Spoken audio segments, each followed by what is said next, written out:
आज खरं तर एक सर किंवा मास्तर म्हणून तुमच्या समोर आलेलो नाहीये. एक UPSCचा विद्यार्थी, जुना विद्यार्थी, ज्यांनी 4 अटेम्प्टचे 6 किंवा 6चे 9 किंवा त्याच्याही वरती जावेत अटेम्प्ट, यासाठी त्यावेळेला एक आंदोलन झालं होतं. उत्तर भारतात ते आंदोलन मोठं झालं होतं. मला त्या आंदोलनाची आठवण आज यासाठी येते की जर ती गोष्ट शक्य आहे, UPSCचे अटेम्प्ट वाढू शकतात, तर तुम्हाला एक साधं नोटिफिकेशन देता येत नाही. तुम्ही एक साधं नोटिफिकेशन आज आमच्यासाठी काढू शकत नाही. तुम्ही कंटिन्युअसली एकामागे एक नोटिफिकेशन असे टाकताय जे दिशाभूल करणारे आहेत. आज इथं उपस्थित राहण्याचं खरं तर सगळ्यात महत्त्वाचं कारण म्हणजे मागचे 2 ते 3 दिवस झालं किंवा मागचे 2 ते 3 महिने झालं जे काही घडामोडी घडतायत, ज्या काही घटना आम्ही पाहतोय, त्यातून एकच गोष्ट पुन्हा पुन्हा समजते, ती म्हणजे कुठेतरी विद्यार्थ्यांची खूप मोठी फसवणूक झाली. आश्वासनं देण्यात आली, सांगण्यात आलं, विधानसभेच्या किंवा आपण म्हणूया विधिमंडळाच्या पवित्र जागेवरती सांगण्यात आलं की तुम्हाला इतक्या जागा वाढवून मिळतील, त्या जागा याच परीक्षेमध्ये ऍड होतील असंही सांगण्यात आलं, आणि ते वचन मात्र पाळलं गेलं नाही. त्यामुळे खरं तर रस्त्यावरती येण्याची विद्यार्थ्यांवरती ही वेळ आली. आपल्याला रस्त्यावरती विद्यार्थ्यांना उतरवायचं आणि मग आपणच लॉ अँड ऑर्डरचा प्रॉब्लेम निर्माण करतो वगैरे अशा प्रकारचे प्रश्न उपस्थित करायचे. ही गोष्ट कुणालाच, कुठल्याच पक्षाला किंवा या सरकारला इथून पुढे परवडणारी नाही आणि आपण ती परवडू देणार नाही.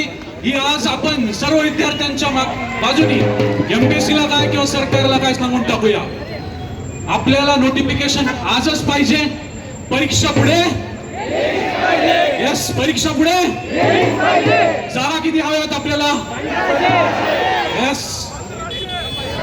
कंबाईनच्या जागा किती हव्यात? यस. निकाल कोणते लावायचे राहिलेत? जे काही पेंडिंग सगळी कामं आहेत ती तुमची पूर्ण करा आधी, आणि मग तुम्ही आमच्या विद्यार्थ्यांना इगो दाखवा. एवढंच मी, कारण एक संस्था, सगळ्या संस्था ज्या आहेत त्या सरकारच्या, त्या हळूहळू नेस्तनाबूत होताना दिसतात. आम्ही नीटचं उदाहरण घेतलं, आम्ही सेबीचं उदाहरण घेतलं, कुठलंच असं उदाहरण राहिलेलं नाही, कुठलीच अशी संस्था राहिलेली नाही जी संस्था ढासळत नाहीये. आणि असं जर संस्था ढासळणार असतील तर विद्यार्थ्यांना ही मागणी करणं न्याय आहे की आम्हाला हा हक्क आहे की आम्ही आमचं नोटिफिकेशन आजच्या आज मागितलं पाहिजे. तुम्ही जर रात्री 1:20 जर नोटिफिकेशन टाकू शकता, आमच्या जीवाशी खेळू शकता, तर तुम्ही आता अर्ध्या तासात, 1 तासात पण नोटिफिकेशन टाकू शकता, हे नक्की.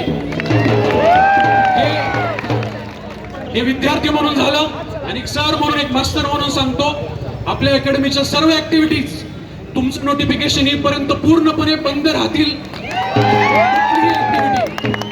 हे सांगण्याचं विशेष करून कारण ज्या जागांसाठी आपण लढतोय, ज्या जागांसाठी मुलं नंतर इंटरव्ह्यूला जातात, तुम्ही त्यांचे हाल जर पाहिलात, म्हणजे आज तर आपण पहिल्या टप्प्यासाठी लढतोय, इंटरव्ह्यूची मुलं एका बाजूला मेडिकल करतायत, 7 दिवस मेडिकलला लागतात, मग तिथून पुढे मॉकला इंटरव्ह्यूला जातात, प्रीची पण तयारी करतात 25 ऑगस्टच्या, आणि मग परत त्यांना काय करायचंय, एक्झामच्या साठी, आंदोलनासाठी रस्त्यावरती पण उतरायचंय.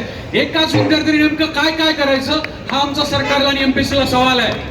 ठीक आहे, तर एक शेवटची घोषणा फक्त, एकच मिशन, जागा वाढ, एक्झाम पुढे. सर्व विद्यार्थ्यांचा आभारी आहे, कारण आमच्यामुळे कोणीच नाहीये, तुमच्यामुळे आम्ही सगळे आहोत. आभारी आहे.